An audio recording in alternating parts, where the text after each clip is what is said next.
Donald Trump, Elon Musk, मुठभेड़, crypto chaos.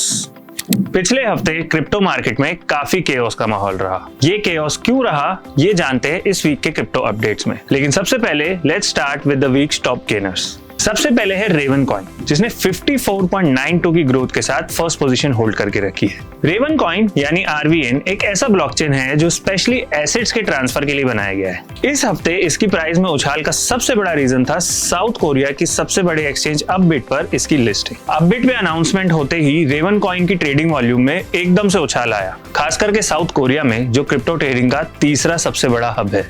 Community का भी इसमें काफी बड़ा हाथ है। RVN के डेवलपर्स और सपोर्टर्स इसके प्लेटफॉर्म को कंटिन्यूअसली इंप्रूव कर रहे हैं और इसका ओपन सोर्स नेचर भी लोगों का ट्रस्ट जीत रहा है। इन सारे फैक्टर्स ने मिलकर रेवन कॉइन को इस हफ्ते का टॉप परफॉर्मर बनाया। चलो अब थोड़ी एनिमे की बातें करते हैं, क्योंकि दूसरे नंबर पे है एनिमे कॉइन, जिसने इस हफ्ते 45.05% का ग्रोथ शो किया। ये कॉइन एनिमे और मांगा कल्चर को ब्लॉकचेन के साथ इंटीग्रेट करता है और इसका एम है एनिमे इंडस्ट्री को एक कम्युनिटी ओन नेटवर्क बनाना। इस हफ्ते एनिमे कॉइन का हाइप काफी बढ़ा क्योंकि इसने मेजर एक्सचेंजेस पर अपनी प्रेजेंस बनाई। ये प्लेटफॉर्म एनिमे फैंस के लिए एक डेडिकेटेड स्पेस क्रिएट करता है जहां क्रिएटर्स और फैन डायरेक्टली इंटरेक्ट कर सकते हैं। इन्वेस्टर्स इसमें इसलिए एक्साइटेड हैं क्योंकि एनिमे का ग्लोबल क्रेज बढ़ता जा रहा है और एनिमे कॉइन इस मार्केट को टैप करता है। कम्युनिटी सेंटिमेंट भी काफी पॉजिटिव है, जिसके चलते इसने टॉप परफॉर्मर्स में अपना नाम लिखवाया। आखिर में बबल मैप्स का नंबर आता है, जिसका ग्रोथ 23.05% रहा। ये कॉइन थोड़ा अलग है।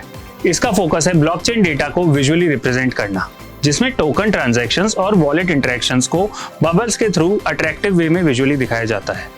इस हफ्ते बबल मैप्स का ग्रोथ काफी हद तक इसकी यूटिलिटी और ग्लोबल अडॉप्शन से आया। क्रिप्टो ट्रेडर्स और एनालिस्ट के लिए बबल मैप्स एक पावरफुल टूल बन रहा है जो कॉम्प्लेक्स ब्लॉकचेन डेटा को सिंपल विजुअल्स में कन्वर्ट कर देता है। इसके अलावा यूजर फ्रेंडली इंटरफेस और यूनिक अप्रोच ने बबल मैप्स को नीश ऑडियंस में पॉपुलर बनाया है। तो ये हो गई कॉइन्स की बात। Now the news you want to know about. सबसे पहली खबर काफी ड्रामेटिक है। पिछले हफ्ते डोनाल्ड ट्रंप और इलॉन मस्क के बीच में पब्लिक डिसएग्रीमेंट हो गया। ये किस वजह से हुआ और क्या बात है ये हमें नहीं पता, लेकिन इसने क्रिप्टो मार्केट को हिला के रख दिया।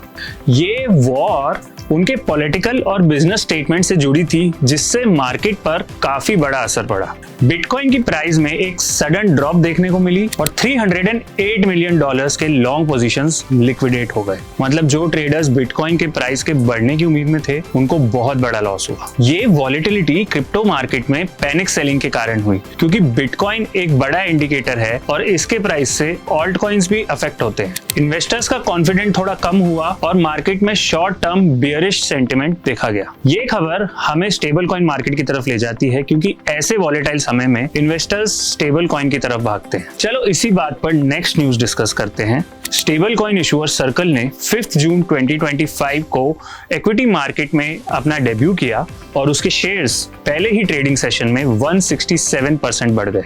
ये इंपॉर्टेंट इसलिए है क्योंकि ये एक बड़ा सिग्नल है कि traditional markets crypto related companies को अब सीरियसली ले रहे हैं। सर्कल का सक्सेस इंस्टीट्यूशनल इन्वेस्टर्स के लिए पॉजिटिव साइन है और इससे स्टेबल कॉइन्स की क्रेडिबिलिटी और डिमांड दोनों बढ़ती है। क्रिप्टो मार्केट में इसका असर ये रहा कि स्टेबल कॉइन्स जैसे USDT की ट्रेडिंग वॉल्यूम और अडॉप्शन में बढ़त हुई। इसका मेन रीजन है कि वॉलेटाइल मार्केट में लोग इन्हें सेफ हेवन मानते हैं। बिटकॉइन की गिरावट के बावजूद स्टेबल कॉइन मार्केट में इनफ्लो देखा गया और ये बताता है कि क्रिप्टो मार्केट अब डाइवर्सिफाई हो रहा है। सर्कल के शेयर प्राइस के बढ़ने से क्रिप्टो इंडस्ट्री में नए इन्वेस्टमेंट के दरवाजे भी खुल सकते हैं, जो लॉन्ग टर्म में मार्केट के लिए बुलिश हैं। आखिरी खबर है WazirX की। इंडिया का पॉपुलर क्रिप्टो एक्सचेंज WazirX जो सिंगापुर में था, वो अब पनामा शिफ्ट हो गया है क्योंकि सिंगापुर हाई कोर्ट ने उसके रीस्ट्रक्चरिंग प्लान को रिजेक्ट कर दिया है। ये प्लान $230 मिलियन के हैक के बाद यूजर्स को रीपे करने का था, जो कि जुलाई 2024 में नॉर्थ कोरिया के लेजरस ग्रुप ने किया था। सिंगापुर के नए क्रिप्टो रेगुलेशंस, जो कि अनलाइसेंस क्रिप्टो फर्म्स को फॉरेन मार्केट में सर्व करने से रोक रहे हैं, ने ये ट्रिगर किया। क्रिप्टो मार्केट में इसका असर ये रहा कि WazirX के यूजर्स का ट्रस्ट और भी कम हो गया, क्योंकि लोग इसे रेगुलेटरी स्क्रूटिनी से बचने की कोशिश मान रहे हैं। इससे इंडियन क्रिप्टो इन्वेस्टर्स का कॉन्फिडेंस भी हिला है और लोग अब इन्वेस्टमेंट के लिए स्टेबल प्लेटफॉर्म्स को ढूंढ रहे हैं। तो गाइज ये था इस हफ्ते का crypto round up. I hope this was helpful for you. This was Akash Upadhyay. मिलते हैं अगले वीडियो में, तब तक के लिए अपडेटेड रहो। सन क्रिप्टो शुरू करो। Crypto products and NFTs are unregulated and can be highly risky. There may be no regulatory recourse for any loss from such transactions.